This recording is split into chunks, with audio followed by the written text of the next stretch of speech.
రామాయంపేట మున్సిపల్లోని 12వ వార్డులను అన్ని రంగాల్లో అభివృద్ధి పరుస్తానని, వార్డులో ఉన్న సమస్యలన్నింటినీ కూడా ఎమ్మెల్యే డాక్టర్ మైనంపల్లి రోహిత్ దృష్టికి తీసుకుపోయి నిధులు తీసుకువచ్చి పరిష్కరించేందుకు కృషి చేస్తానని రామాయంపేట మున్సిపల్ చైర్మన్ గజ్వాడ లావణ్య నాగరాజు గుప్తా తెలిపారు.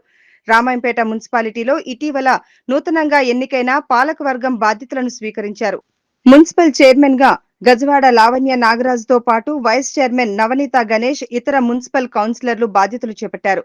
మున్సిపల్ కార్యాలయంలో పూజలు నిర్వహించిన అనంతరం చైర్మన్ లావణ్య నాగరాజు వేద మంత్రోచ్చరణల మధ్య బాధ్యతలు స్వీకరించగా కాంగ్రెస్ పార్టీ నాయకులు, కార్యకర్తలు, అభిమానులు పెద్ద ఎత్తున కార్యాలయానికి తరలివచ్చి ఆమెను శాలువా, పూలమాలతో ఘనంగా సన్మానించారు. నూతనంగా బాధ్యతలు చేపట్టిన చైర్మన్ తో పాటు వైస్ చైర్మన్, కౌన్సిలర్లను పలువురు శాలువాలతో సన్మానించారు. ఈ సందర్భంగా మున్సిపల్ చైర్మన్ గజవాడ లావణ్య నాగరాజు గుప్తా, 7వ వార్డు కౌన్సిలర్ నాగరాజులు మాట్లాడుతూ ఎన్నికల సమయంలో రామాయంపేట మున్సిపల్ ప్రజలకు ఇచ్చిన హామీలను తప్పకుండా నెరవేరుస్తామని, మెదక్ ఎమ్మెల్యే డాక్టర్ మైనంపల్లి రోహిత్, మాజీ ఎమ్మెల్యే మైనంపల్లి హనుమంతరావుల సహకారంతో మున్సిపాలిటీకి నిధులు తీసుకువచ్చి ప్రతి వార్డును అన్ని రంగాల్లో అభివృద్ధి పరచడం జరుగుతుందని, రాష్ట్రంలోనే ఆదర్శ మున్సిపాలిటీగా రామాయంపేట మున్సిపాలిటీని తీర్చిదిద్దుతామని, రామాయంపేట మున్సిపల్ అభివృద్ధి కోసం నాయకులు, పట్టణ ప్రజలు ప్రతి ఒక్కరూ సహకరించాలని వారు కోరారు.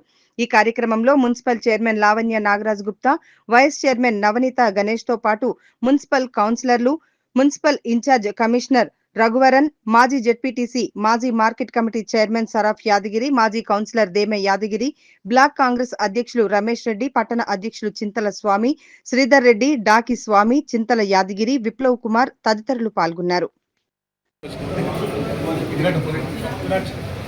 ఈరోజు రామాయంపేట మున్సిపాలిటీలో రామంపేటకు మున్సిపల్ సంబంధించి ఏదైతే ప్రమాణ స్వీకారం చేసినామో ఈరోజు మా గౌరవనీయులు మైనంపల్లి రోహిత్ రావు గారు మరియు మైనంపల్లి హనుమంతన్న గారి ఆదేశాల మేరకు శుక్రవారం నాడు శుభసూచకంగా ఉందని మన రామంపేట మున్సిపాలిటీలో మున్సిపల్ కౌన్సిల్ అందరం అన్ని పార్టీల వారు ఆ భగవంతుని ప్రార్థిస్తూ బ్రహ్మాండంగా పూజా కార్యక్రమం చేసుకొని రామంపేట అన్ని వార్డులోనూ అభివృద్ధి చేసుకుంది.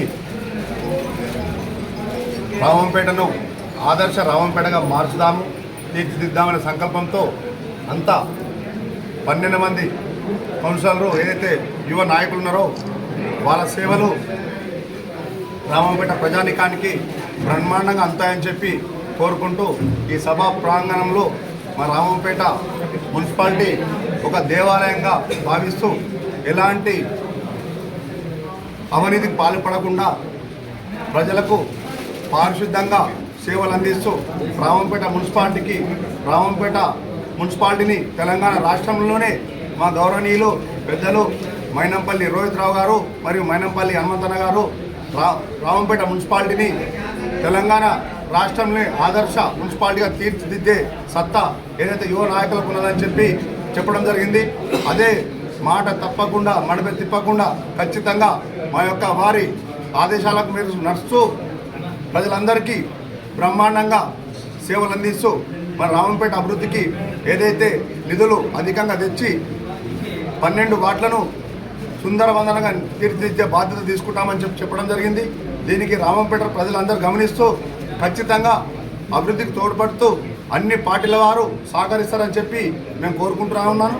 ఎందుకంటే ఏదైతే మున్సిపల్ కౌన్సిల్ ఉందో ఈరోజు బాధ్యతలు చేపట్టి ఇప్పటి నుంచి మన ఈరోజు శుభసూచకం మంచి రోజు ఉన్నందున ప్రజాసేవకు అంకితమై 12 మంది కౌన్సిలర్లు ప్రజాసేవకులుగా ఉంటూ ప్రతి వార్డు బస్తీ బాటగా ఏర్పాటు చేసుకొని ఒక విధి విధానం తయారు చేసుకొని దానికి ఏదైతే లోపాలు ఉన్నాయో ఏ శాఖల నుంచి ఇబ్బందులు ఉన్నాయో ప్రజలకు తెలుసుకొని అన్ని వార్డులు కలియ తిరుగుతూ రామంపేట పట్టణాన్ని సుందరవంగా తీర్చిదిద్దామని చెప్పి కోరదండి.